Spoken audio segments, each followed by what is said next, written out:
안녕하세요. 저는 믿고 있었던 아들에게 배신당한 60대 여성입니다.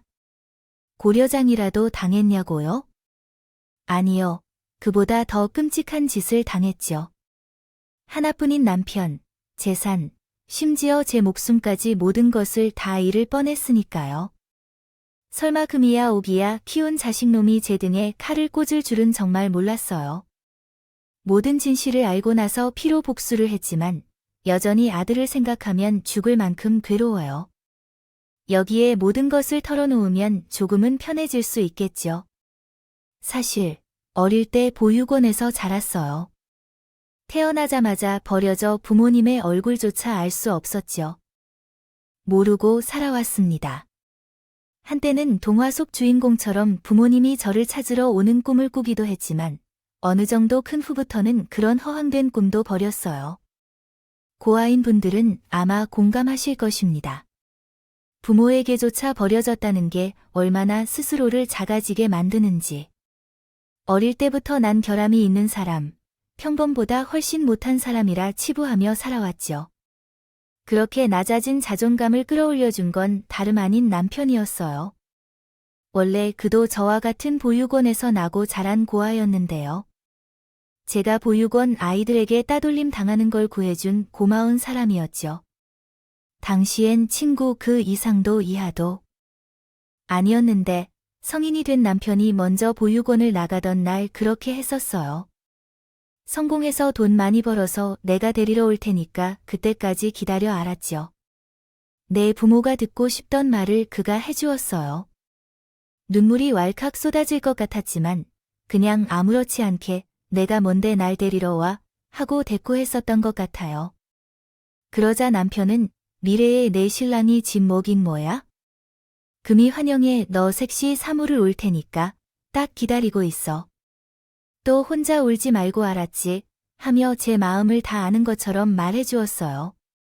알고 보니 오래전부터 나를 남몰래 짝사랑하고 있었던 것 같더라고요. 그 오후의 고백을 듣고 나도 드디어 내 마음을 깨달았어요. 정확히 2년 뒤 남편은 약속을 지켜줬어요. 나가서 보육원을 떠날 때 그가 나를 데리러 왔어요. 큰 소리로 성공한 것처럼은 아니었지만 작은 제약회사에서 일하며 근사히 살아가고 있었어요. 미안해하지 말아줘. 나는 영영 손에 물 한 방울도 묻히지 않게 해줄 거야. 그렇게 청혼하고 싶었지만 참나 미안한 일이 많다. 내가 언제 그 부잣집 사모님 되고 싶다고 했던 거야? 나는 한병철의 아내가 되길 원했어. 이렇게 나를 잊지 않고 데리러 와준 것만으로도 고마워. 부족한 내 모습에 죄송해. 우리 잘 살자. 너와 나가 키운 아기도 이쁘게 자란다면 좋겠고 우리의 부모들과는 다르게 살면서 아이를 잘 키우는 것이 중요하다. 우리 부부는 식사를 거치지 않고 혼인신고만 한 뒤 함께 살기를 시작했다. 신혼집은 햇빛도 들지 않고 비가 오면 천장에서 물이 새는 지하 단칸방이었는데 부엌에서 쥐를 발견하고 크게 놀라서 남편에게 안겨 울었던 적도 있고 비가 오는 날에 온 집안이 물에 잠겨 쓰레받기로 빗물을 퍼내던 경험도 있었다.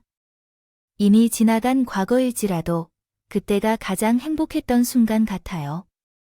어쨌든 가난한 환경 안에서도 우리 두 사람은 열심히 살아왔다.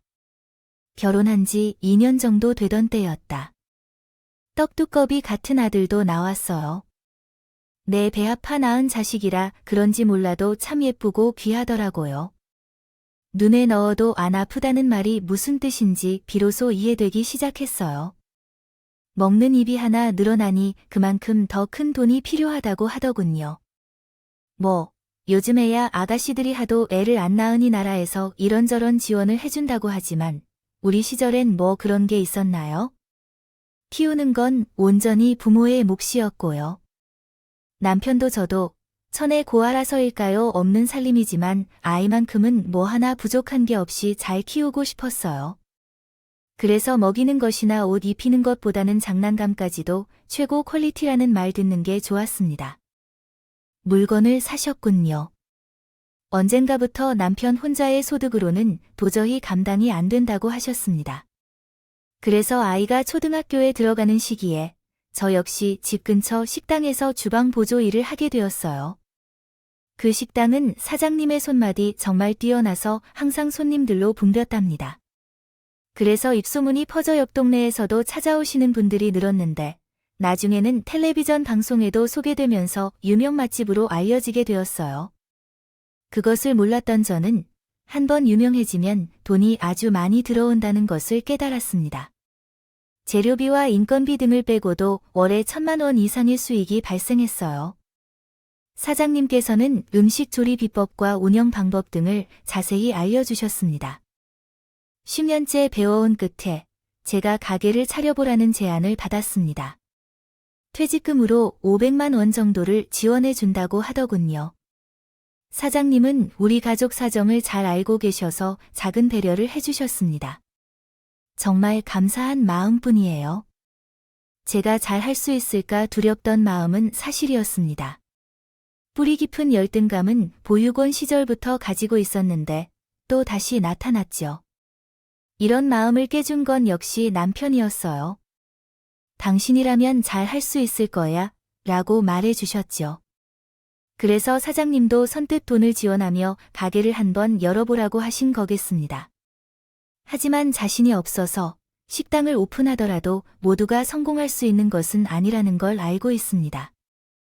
했다가 실패해도 어떻게 해야 하는 걸까? 다른 길을 찾기 시작하면 돼. 너 혼자서는 몰라도 내가 있잖아. 언제나 너와 승혁이를 책임지겠으니까 걱정하지 마. 그래서 헛된 걱정은 하지 말고 한번 시도해봐. 남편의 응원 덕분에 저는 도시 중심가에 작은 식당을 열었어요. 처음에는 한 테이블도 차지 못할 것 같았지만 늦게는 단골 손님이 하나씩 생겨 그 자리에 음식을 먹으러 들어오지 못하는 손님이 생겼어요. 그 정도의 지역신문과 텔레비전에도 소개되어 유명세를 얻었고요. 영업하고 나서 5년이 지난 뒤 명실상부한 맛집으로 평가받았어요.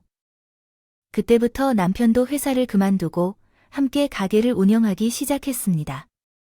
한 달 매출이 남편의 반년치 월급에 달했기 때문에 그럴 만했어요. 성공하자 삶의 질도 확실히 달라졌어요. 우리 가족은 볕도 안 들었던 지하 단칸방에서 고급 아파트로 이사를 했고 출퇴근할 때 쓰려고 차도 안 뽑았어요. 무엇보다 당시 고등학생이었던 아들의 교육에 돈을 아끼지 않고 투자할 수 있어 기뻤습니다. 아들이 머리는 좋은데 공부 습관이 안 잡혀서 꽤나 고생하고 있었거든요. 늦게나마 스파르타식으로 가르친다는 학원에서의 과외까지 아들이 시켜달라는 건 다 시켜줬어요. 그 덕분인지 아들은 저희 지역에서부터 시작하여 랭킹 상위권까지 올라갔죠. 나름 명문으로 소문난 국립대학에 들어갈 수 있었어요. 남편은 모든 것이 제 덕분이라고 했어요. 기억해보니 보육원 졸업할 때 내가 그랬잖아. 돈을 많이 벌어서 쟁쟁한 당신을 꼭 데려다 주겠다고 평생 당신을 호강시켜주고 싶었지만 덕분에 저도 호강하고 있네요. 고마워요. 어떻게 힘들게 해냈는지 기억나요? 처음에 당신이 응원해주지 않았다면 낙하해버릴 뻔했을 거예요. 경제적으로 여유로워지니까 부부 사이도 날이 갈수록 돈독해졌어요. 돈을 사랑하고 자식들을 키우는 게 문제없어서 무서웠더군요.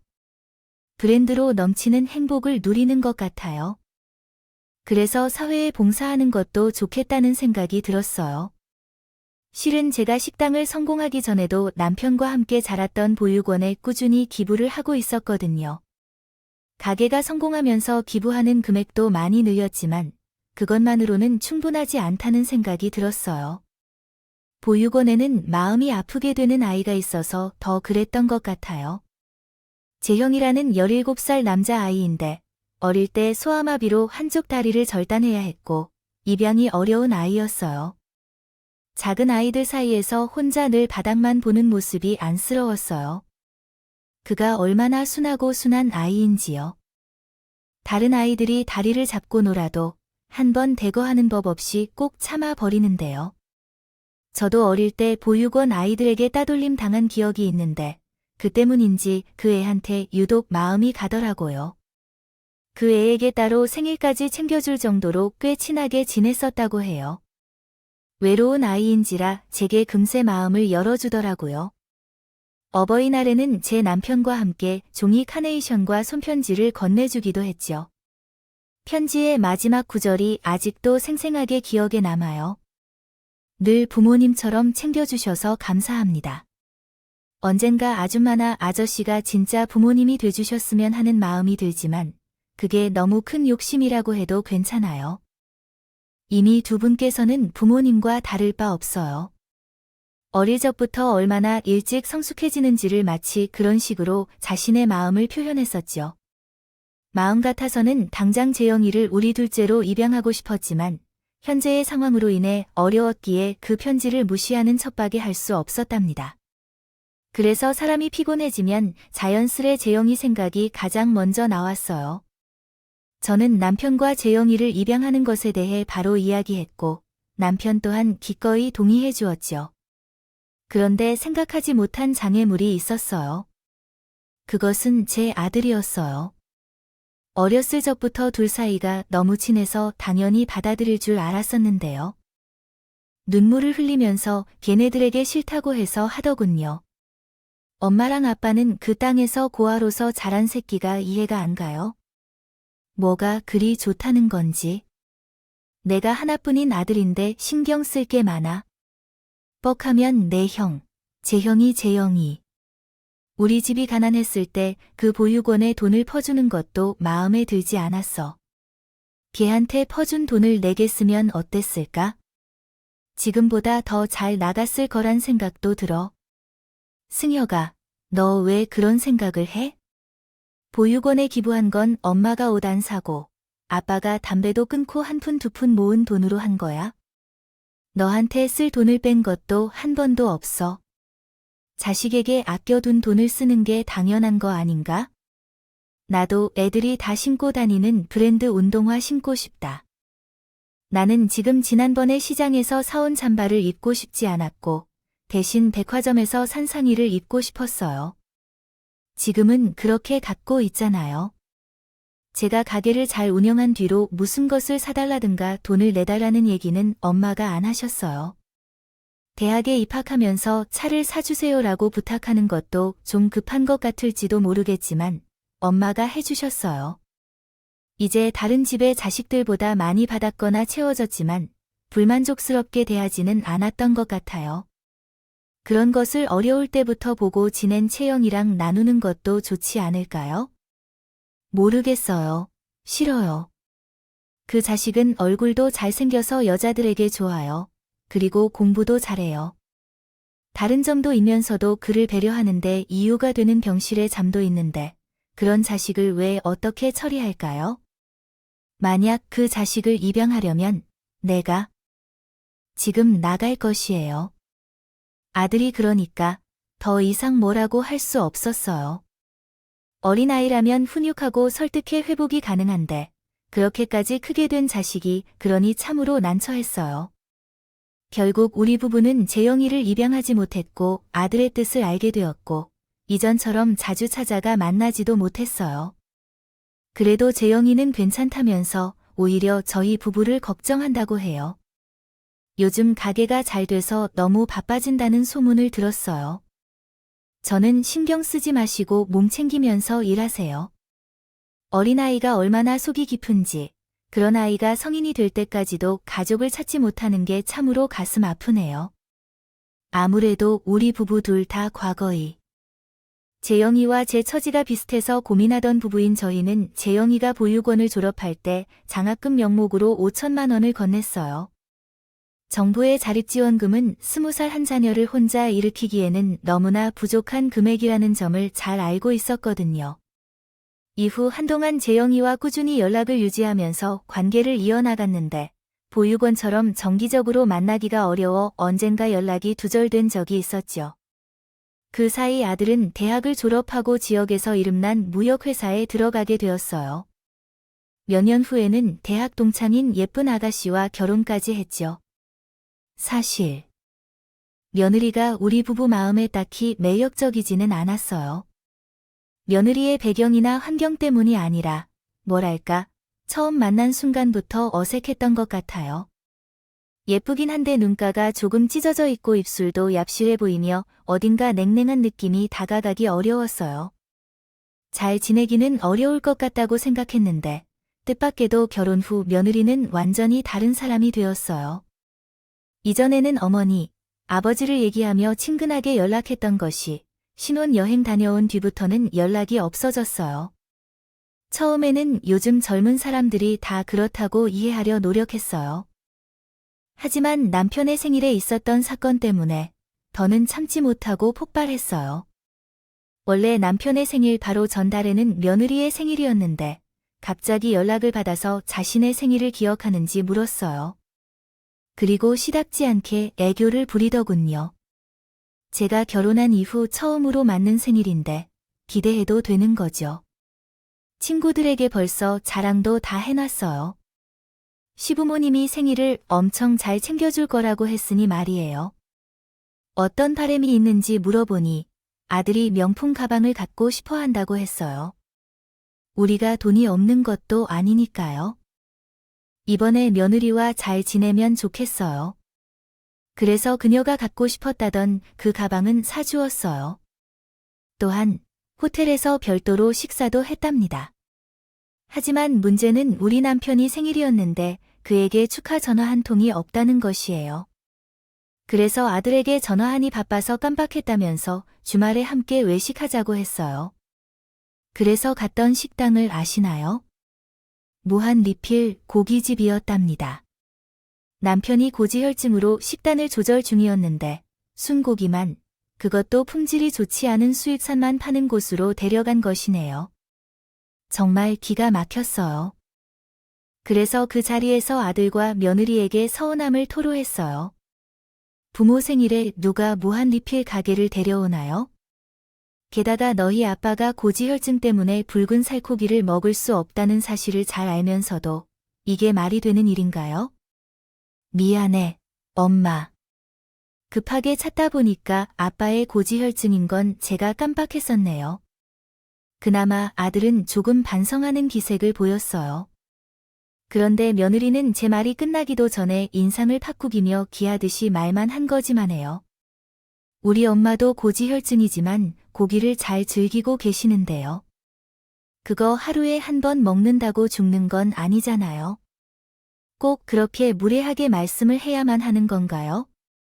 그래도 우리가 시간 내서 모시고 온 건데 인간적으로도 감사를 표해야지요. 그 말에 나도 참고 있던 화가 폭발했어요. 생일 당일에도 연락 한 번 없다가 우리가 먼저 얘기하니까 그제야 까먹었다면서 부랴부랴 이런 데려오는 거에. 새아가, 내가 말하는 성인이 그런 성이라면 난 필요 없다고 생각해. 생일 때 우리가 해준 걸 생각해 보세요. 사람이 어떻게 그렇게 염치가 없을 수 있어? 명품 가방 받아갈 땐 좋다고 받아들이고 둔 다음에 시아버지 생일에 밥 한 끼 대접하는 건 그리 아깝다고 생각했나요? 제가 언제 돈 아까워했나요? 무슨 말씀이세요? 제 어머님을 좋은 분이라 생각했었는데 역시 시자 들어가면 어쩔 수 없나요? 말로는 승리할 수 없다 생각했던 건가요? 며느리는 갑자기 식당이 떠나가라 울면서 울음이 시작되었어요. 어린애도 아니고 대체 왜 그러는지 참 황당하더군요. 더 기이한 건 아들의 태도였어요. 아이 엄마, 아직 뭘 몰라서 그런 일로 왜 그러는 거지? 만일 뭐라 할 것이 있다면 차라리 제게 말해주세요. 참, 시대에 애처가더군요. 그동안 금이야 오기야 키웠던 것이 아깝더라고요. 그 길로 제가 남편을 데리고 떠났어요. 그 후로 아들과 며느리에게는 한 번도 연락하지 않았죠. 처음에는 뭐가 있었는지 모르고 그냥 넘어갔는데 사과는커녕 연락은 단 한 통 없었어요. 아들은 좀 욱하는 경향이 있긴 하지만 우리에게는 착한 마음을 가진 줄 알았었죠. 어릴 적에는 아무래도 며느리의 영향을 받은 것 같았습니다. 자식을 키워봤자 소용없다. 는 말이 이런 거구나 싶어서 참 속상하고 씁쓸했어요. 하지만 부모와 자식 사이는 천륜이라는데 차마 끝까지 미워할 수는 없었죠. 손주가 태어나면서 자기 둘만으로는 힘들었는지 다시 연락이 오기 시작했는데 속이 뻔히 보이게 애를 봐달라고 하고 육아용품을 사는데 돈을 보태달라고 요구하며 손을 벌리는데 참을 수 없었습니다. 자식이기는 부모가 없다는 말이 있죠. 자주 아들 집에 가서 손주도 돌봐주고 살림도 살펴주면서 그렇게 지내왔죠. 그러나 저희가 너무 백슬래시 사인 XA 영너그럽게 대처했던 것 같습니다. 시간이 흐를수록 아들과 며느리의 요구는 점점 과해졌습니다. 손주가 초등학교에 입학할 즈음 아들이 잘 다니던 회사를 그만두고 사업을 하겠다고 나서면서 사업자금을 요청했습니다. 투자용으로 보유하고 있던 건물을 팔아 기금을 지원했죠. 처음에는 아들이 식당을 물려받는 것을 바랐지만 아들은 힘들게 쌓은 일에 손대는 것을 꺼렸습니다.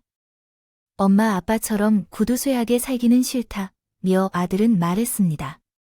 상처를 받았지만 세대 차이로 인해 그런 생각을 할 수도 있다고 생각했습니다.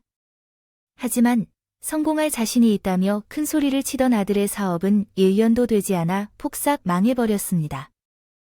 알고 보니 아들에게는 사업적인 재능이 전혀 없었더라고요. 그런 주제에 다시 회사에 들어가라고 하니 싫다며 한 번 더 도와달라고 하더군요. 내키지 않았지만 안 그러면 죽겠다고 난리를 치니 별 수가 없더라고요. 그래서 노후 대비용으로 갖고 있던 연금이며 적금까지 깨서 또 사업 자금을 보태줬죠. 하지만 어떤 사업 감각도 두 번째로 생기지 않았고 아들은 결국 두 번째 사업마저 싹 말아먹고 말았습니다. 그쯤 되면 아들도 포기할 거라고 믿었어요. 그런데 이게 웬걸 어느 날 며느리와 함께 집으로 찾아와서 경악스러운 말을 하더군요. 엄마, 아빠, 나 마지막으로 딱 한 번만 더 도와주라. 대학 동창룸이 진짜 기가 막혀. 막힌 사업 아이디어를 가져왔는데 이번에는 완전 대박이야. 진짜 될 것 같아. 어찌 철이 없어도 이렇게 없을 수가 있는지. 내가 자식 농사를 단단히 잘못 지었구나 싶더라고요. 넌 아직도 사업을 한다는 말이 나오니? 우리가 무슨 은행 ATM 기계도 아니고 탈라고만 하면 돈이 척척 생기는 줄 알아? 이젠 엄마 아빠도 돈이 없어서 가진 건 이제 차기랑 집뿐이라고. 그러자 잠자코 있던 며느리가 끼어들어 황당한 소리를 짓거리더군요. 그럼 가게를 팔면 어때요? 장사도 예전 같지 않고 두 분 다 이제 나이 들어서 운영하는 것도 힘들다 하셨잖아요. 어차피 이것을 물려받을 것도 아닌데 이 정도에서는 그냥 권리금을 받고 정리하는 게 나을 것 같아요. 생각지도 못한 며느리의 이야기에 당혹스러웠어요. 슬쩍 아들의 표정을 살펴보니 이미 자기들끼리 얘기를 나눈 것 같더군요. 둘 다 가게를 탐탁지 않아 한다는 걸 알고 있었지만 설마 남편과 제가 평생을 바쳐 일궈온 가게를 아무렇게나 정리하라고 할 줄은 너무 당황스러웠죠. 저는 애쓰면서 침착하게 입을 열었어요. 물론 언젠가는 우리 둘 다 힘이 딸리는 날이 오면 정리해야겠지만 아직은 괜찮아요.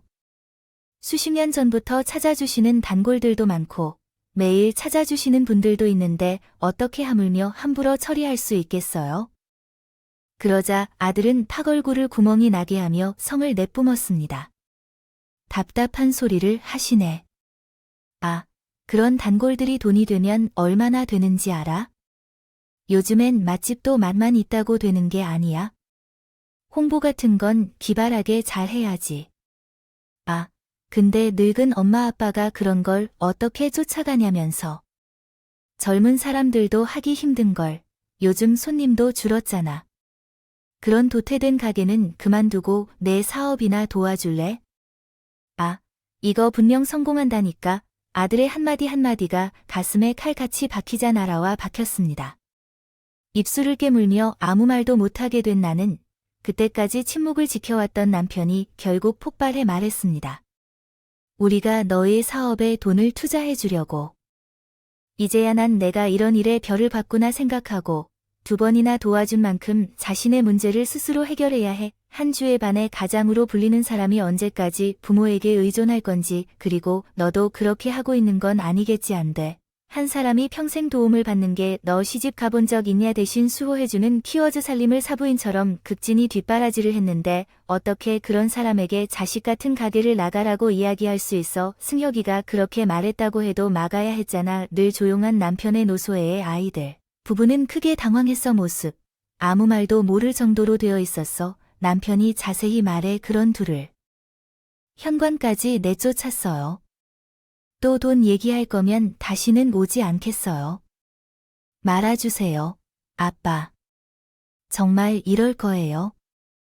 우린 너에게 해줄 만큼 해줬어요. 남편의 차가운 말에 아들이 화를 냈어요. 그리고 갑자기 왈칵 소리를 질렀어요. 해줄 만큼 해주긴 뭘 해줘? 그동안 그 보육원에 돈만 안 가져다 줬어도 살림이 이렇게 거들었겠어? 내가 엄마 아빠한테 가게 팔란 소리 했겠냐? 너 또 그 보육원 기부금 가지고 그러는 거냐? 엄마 아빠가 자랐던 보육원이야. 사람이 벌만큼 벌었으면 되풀이도 알아야지. 왜? 그래야 돼. 막말로 엄마 아빠 재산은 그냥 둘만의 재산이야. 나중에 나하고 그리고 우리 수호가 물려받을 재산이지. 나는 아직도 엄마와 아빠가 그 고아 새끼 챙겨준 것을 생각하면 자다가도 천벌이나 그 아이에게는 간섭하고 쓸기까지 해줄 것처럼 굴면서 나에게는 왜 그러는 건지 모르겠어. 아들은 다 자라기 전까지 우리가 한 보육원 봉사활동을 했잖아. 재영이에게 불만이 있는 것 같았어. 자기가 받은 것에 대해 생각도 못하고 악타군만 쓰는 게 기가 막혀서 안쓰러운데. 하지만 남편은 더 단호하게 입을 열더군. 우리 재산이 왜 내 거야? 내가 언제 서빙이라도 한 적이 있어? 성인이 될 때까지 키워준 것, 그게 부모 역할은 다 한 거야. 심지어 우린 내 집에서 독립하고 나서도 도와줬고 사업을 할 때는 재산이 없는 동안 모든 것을 팔아서 대략 10억 원을 주었어야 할 만큼 했다고 말씀드리기에 내가 할 만큼 하긴 뭐를 할 수 있을까요? 아직 가게와 집이 있으니 더 도와줄 수 있는데 도와주지 않는 거잖아요. 자식이 이렇게까지 말하는데 용납할 수 없어요. 그렇게까지 나에게 대해선 하지 말라고 엄마 아빠랑 오늘부로 전혀 연락하지 않는다고 해도 알아줍니다. 다시 내 얼굴을 보기 싫다고 말하고 싶지 않았어요. 그렇게 언젠가는 며느리를 데리고 집을 나갔습니다. 쫓아가려고 했지만 남편은 그냥 내버려두라 했어요. 아무튼 곧 다시 필요할 때 연락해 올 거라고 그땐 그렇게 생각했습니다. 하지만 남편의 말이 실제로 이었어요. 3개월 정도가 지난 후 갑자기 며느리로부터 연락이 왔습니다. 또 돈 얘기를 꺼내려나 싶었지만 그런데 곧 제 생일이라서 함께 여행을 가자고 제안했더군요. 갑자기 여행을 가자니 그때부터 저도 그렇고 그분도 많이 반성을 했어요. 곧 어머님 생신이라 대단한 선물은 못 해드리지만 함께 바다보러 여행을 가려고 해요. 아버님은 낚시를 좋아하시잖아요. 함께 낚시도 하고 회도 먹으며 즐겁게 놀아요. 물론 우리 기분 맞춰주고 말할까 했지만 사업 자금을 보태줄래 하고 싶었어요. 하지만 영원히 다른 이유로만 살 수는 없으니 이 정도에서 그만두어야겠다 생각했어요. 당장 상점을 폐쇄하는 것은 어려울지도 모르지만 지금 집을 팔아 어디에서든 월세로 이사할게요. 들어가면 돈도 어느 정도 마련해 줄 수 있을 것 같습니다. 그렇게 안 간다는 남편을 설득해 아들 레위와 함께 모처럼의 가족 여행을 떠납니다.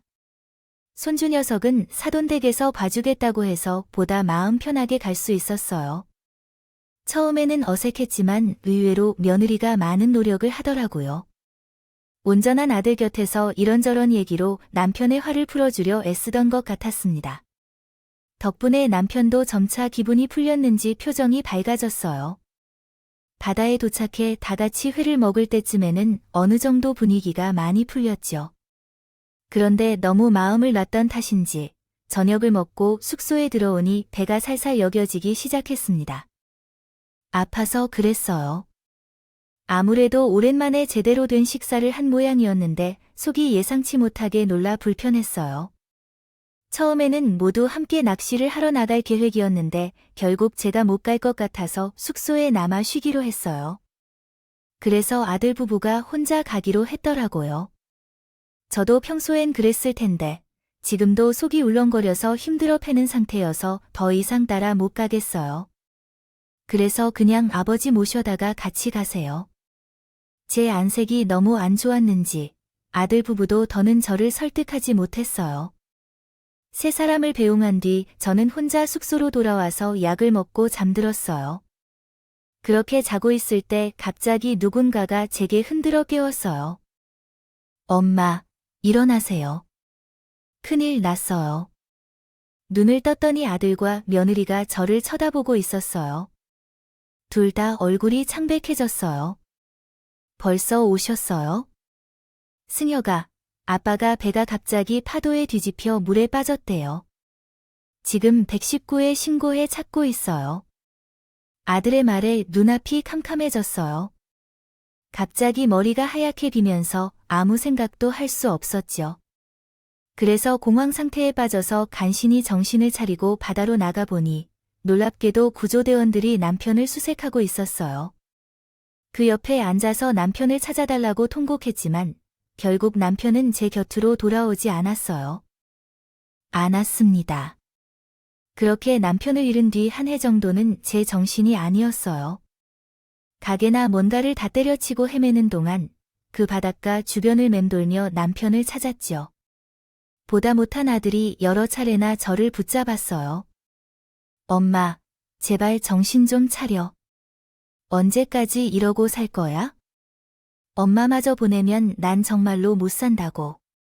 나까지 죽는 꼴 볼까 봐 아들의 절규에 제 정신이 다시 돌아왔어요.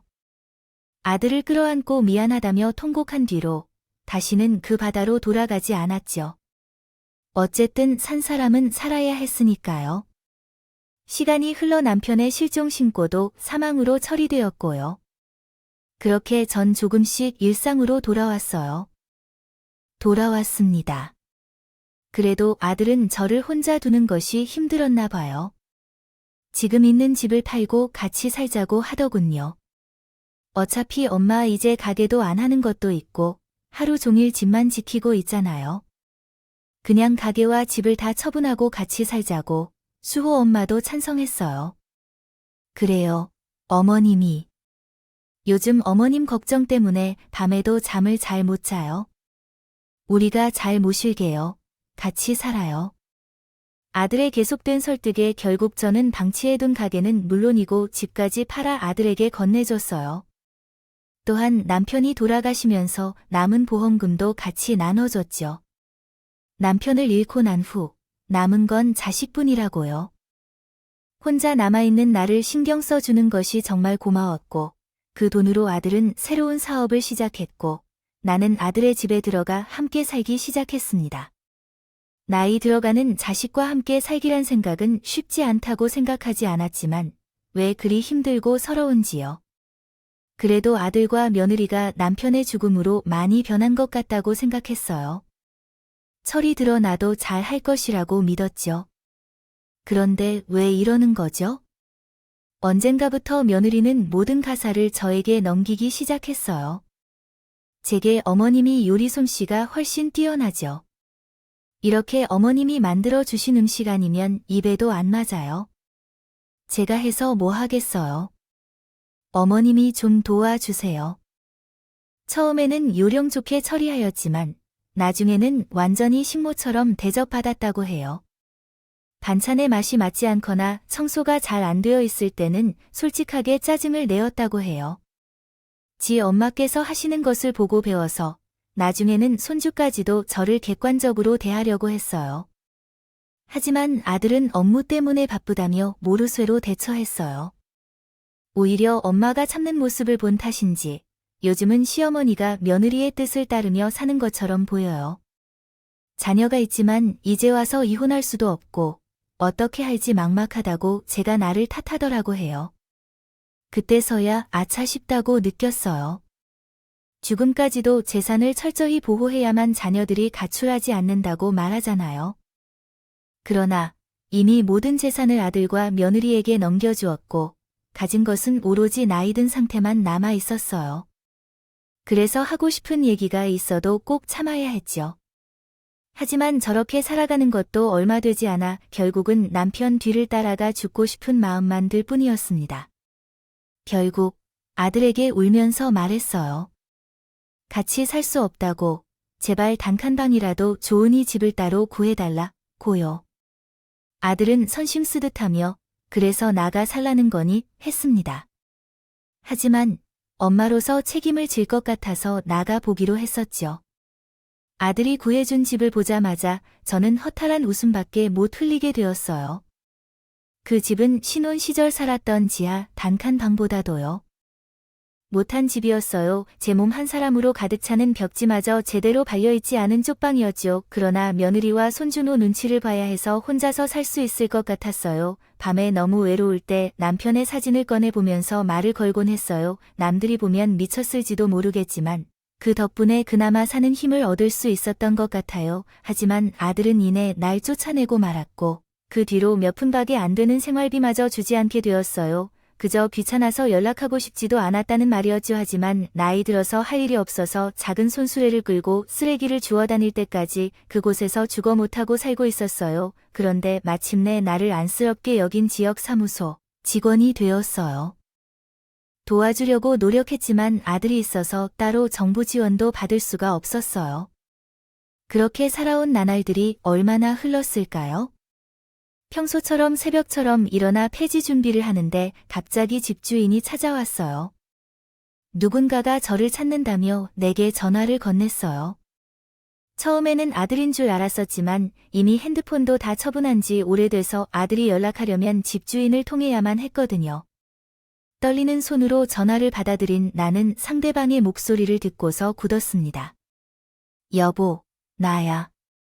당신은 잘 지내고 있는 건 맞지? 그런데 왜 답이 없어?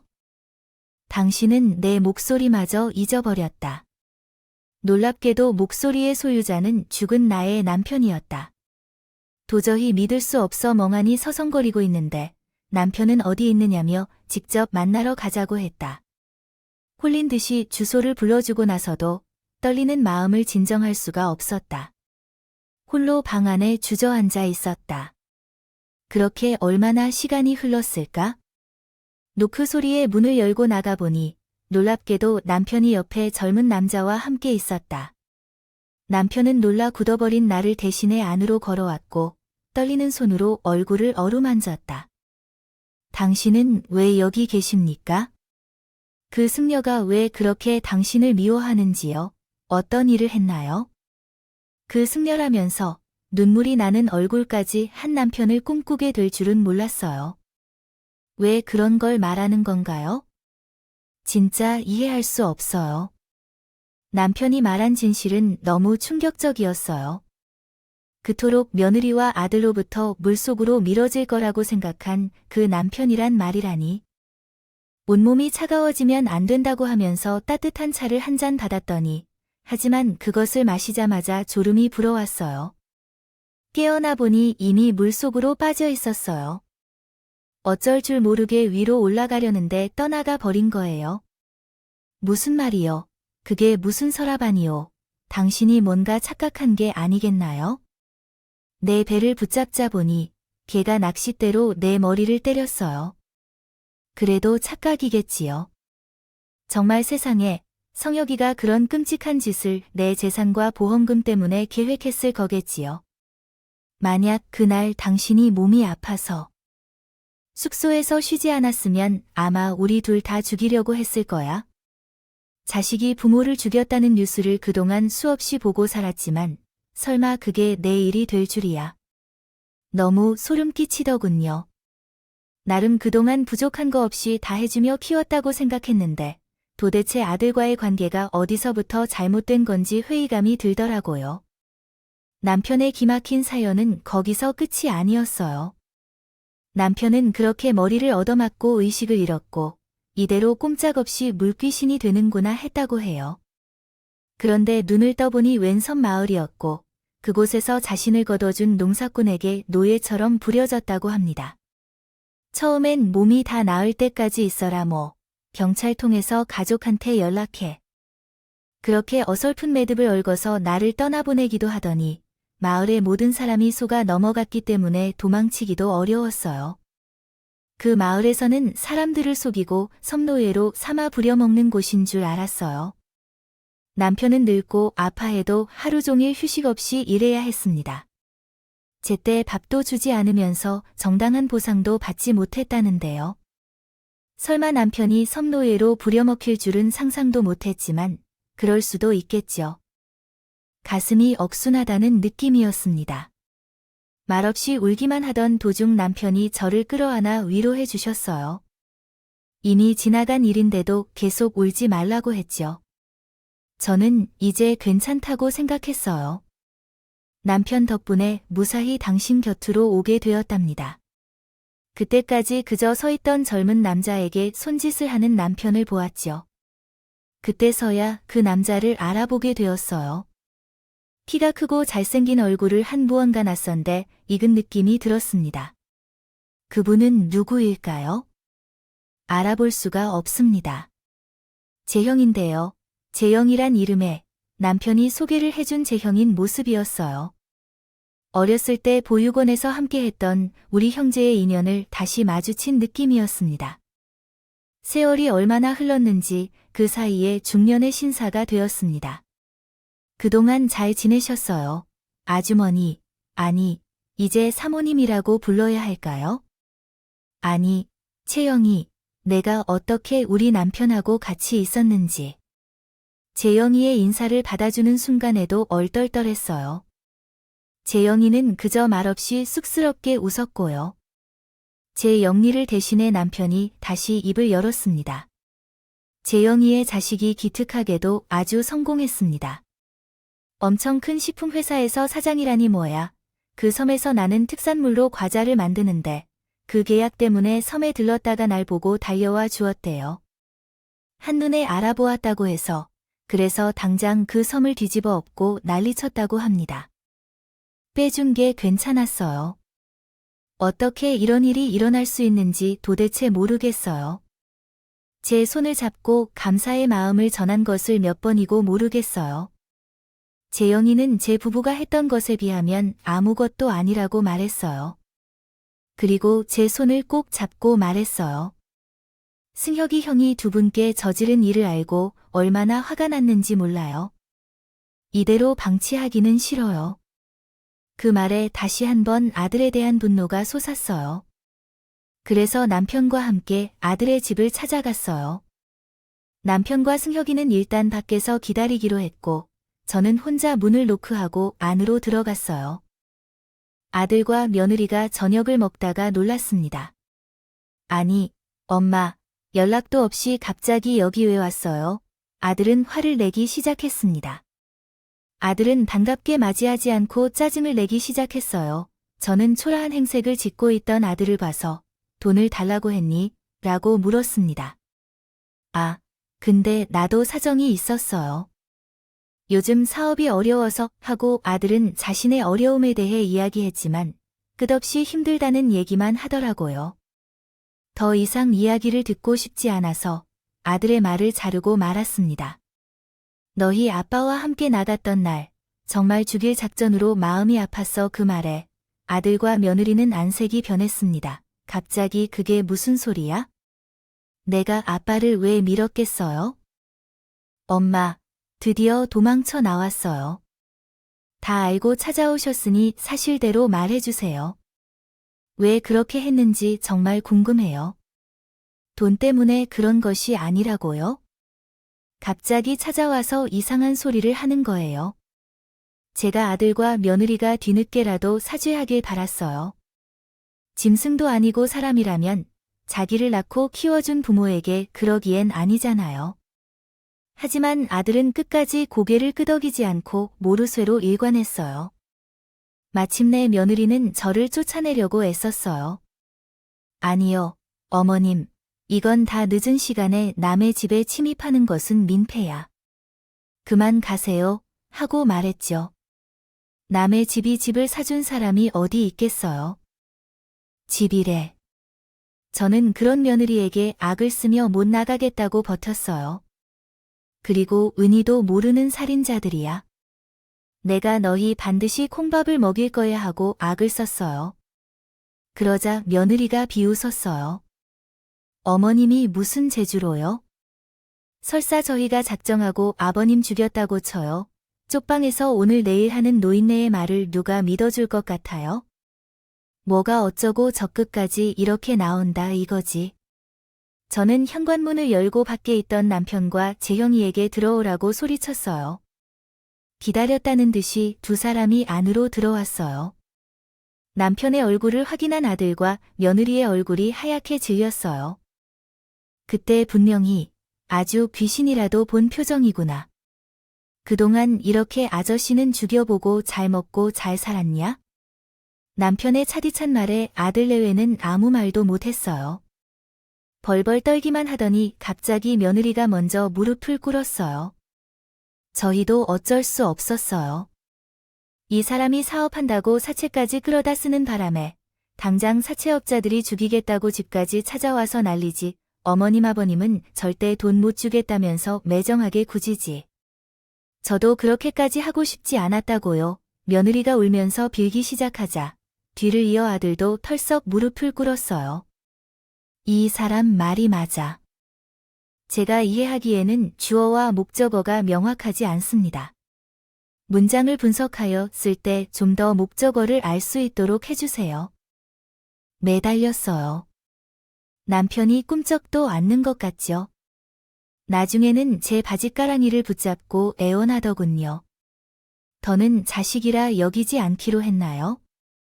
그 모습에 안타깝다는커녕 소름만 끼치더라고요. 전 아들 내외를 거칠게 뿌리친 뒤 그 후로 남편과 함께 돌아섰습니다. 그 모습을 지켜보던 재형이가 마지막으로 한마디 던질죠. 지금 여기서 나는 얘기 전부 다 녹음했으니까 나중에 경찰서에서 발뺌할 생각 마세요. 곧 변호사를 통해서 연락드리겠습니다. 넋을 놓고 있던 아들은 재영이의 말에 번쩍 정신이 들었는지 봐요. 갑자기 벌떡 일어나 M1 재형이의 멱살을 잡더군요. 넌 뭐야? 이 새끼야? 뭔데 남의 집 일에 끼어들어? 그 기억 안 나세요? 섭섭한데요. 그래도 어릴 때 보육원에서 자주 같이 놀았는데 하긴 형은 그때도 절 싫어했죠. 저가 형보다 더 잘생기고 공부도 잘한다고 해서 뻑하면 제대로 걷지도 못한다면서 욕하고 때리고 그랬잖아요. 너 설마 맞아요? 형이 그렇게나 괴롭히던 고아 새끼 김재영이에요. 아들은 어릴 때부터 재영이를 줄곧 괴롭혀온 것 같더라고요. 모르고 있던 사실이라 얼마나 놀랐는지 몰라요. 이 새끼, 내가 어떻게 우리 엄마, 아빠랑 같이 있어 지금. 그게 중요한가요? 뭐 임마. 전 어릴 때부터 형이 참 부러웠어요. 물질적으로든 정신적으로든 최선을 다해 사랑으로 키워주는 부모님이 있었잖아요. 그런데 형은 고마움을 모르고 늘 뭔 일만 생기면 부모님 탓을 했어요. 가진 것에 감사할 줄 모르고 늘 자기한테 없는 것만 찾으면서 그것도 자기 앞에 놔달라고 땡깡 썼어요. 그래도 나이 들면 철이 들겠지 했는데 웬걸 이제는 아예 인간이길 포기해버렸네요. 뭐 임마, 너 말 다 했어. 아니요, 아직 다 못했어요. 이분들이 이제 가진 게 없으니까 아무것도 못할 거라고 생각하지 마세요. 제가 능력이 좋아서 그동안 돈을 꽤나 벌어놨거든요. 어떤 조치를 취하든지 형과 형부는 감옥에 가야 할 것입니다. 앞으로는 이들에게 더 이상 무례한 일을 할 수 없도록 해야 합니다. 재영이는 우리를 보호하는 경호원처럼 집을 나갔고 이후로 무심코 우리 부부를 도왔습니다. 우리에게 해준 은혜에 대한 미안함으로 더는 도움을 받지 않을 것을 말했지만 우리가 갚아야 할 은혜는 멀었다고 그들이 우리를 붙잡았습니다. 집을 사준 것부터 변호사를 고용하고 아들을 고소할 수 있도록 도와준 것까지 전부 재영이었습니다. 그런 재영이를 보면서 새삼 혈연이 얼마나 무가치한 것인지 깨달았습니다. 부모와 자식 사이라 해도 돈에 눈이 멀어 남편을 죽이려 한 것입니다. 건조 응용 능력으로도 절대 용서할 수 없던 일이었죠. 결국 우리 부부는 고민 끝에 아들과 며느리를 존속살해로 경찰에 신고했습니다. 둘 다 죄를 시인하여 경찰 수사를 진행하고 법정에서 다툼 없이 처리가 되었습니다. 법원은 미수에 그쳐도 존속을 해치려 한 죄의 심각성을 고려하여 아들과 며느리에게 각각 징역 5년과 3년을 선고했습니다. 그 이후로 우리 부부는 아들과의 연락을 끊었습니다. 아들이 형을 살고 나와 용서를 구하려고 연락을 했지만 잘못을 바로잡으려는 것이 아니라 재산을 노리는 의도가 뚜렷해 보였습니다. 그 이후로 우리 부부는 재형이의 도움을 받기로 결정했어요. 그런데 상을 차린 상태였거든요. 아들은 자기 자신이 진짜 성인이 되었다고 주장하는데 이 말을 어떻게 믿어야 할지 모르겠어요. 그때 감정이 들었어요. 이미 아들과 우리 가족은 건너갈 수 없는 강을 건넌 것 같았어요. 한 집에서 살면서 아들이 남편과 나를 죽일까 두려워하는 마음에 살 것 같더군요. 그래서 강력하게 연락을 끊고 번호까지 바꿔버렸어요. 그 후로 아들 부부는 업보 청산을 제대로 하고 있다고 해요. 친척들에게 들은 바에 따르면 둘 다 전과 때문에 제대로 된 직업을 가지지 못하고 있고 사업을 가장하던 중에 망하는 일이 생겨서 집을 팔고 지방으로 이사를 갔다고 하더군요. 거기서도 정신을 못 차리고 사채를 끌었다가 지금은 정처 없는 떠돌이 생활을 하는 모양입니다. 재배 합하 낳은 자식인 만큼 안타까운 마음이 드는 것도 사실이지만 뭐 어쩌겠어요. 다시 거둘 수도 없으니 가슴에서 지워야죠. 그래도 친구들에게 말 못했던 사연을 여기에 털어놓고 나니 속이 좀 시원하네요. 비록 하나뿐인 아들을 잃었지만 생각보다는 살만합니다. 곁을 지켜주는 남편과 재형이 덕분이겠지요.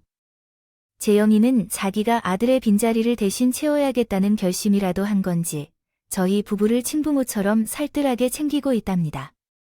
부창부수라고 재형이 안 해도 저를 어머님 하면서 얼마나 잘 따르는지 몰라요.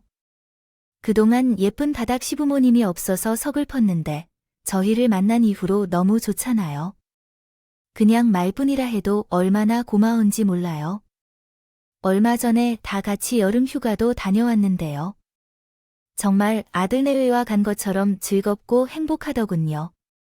이제 그만 아들이 준 고통은 잊고 제 인생을 살고자 합니다. 긴 얘기를 들어주셔서 감사합니다. 모두 건강하세요.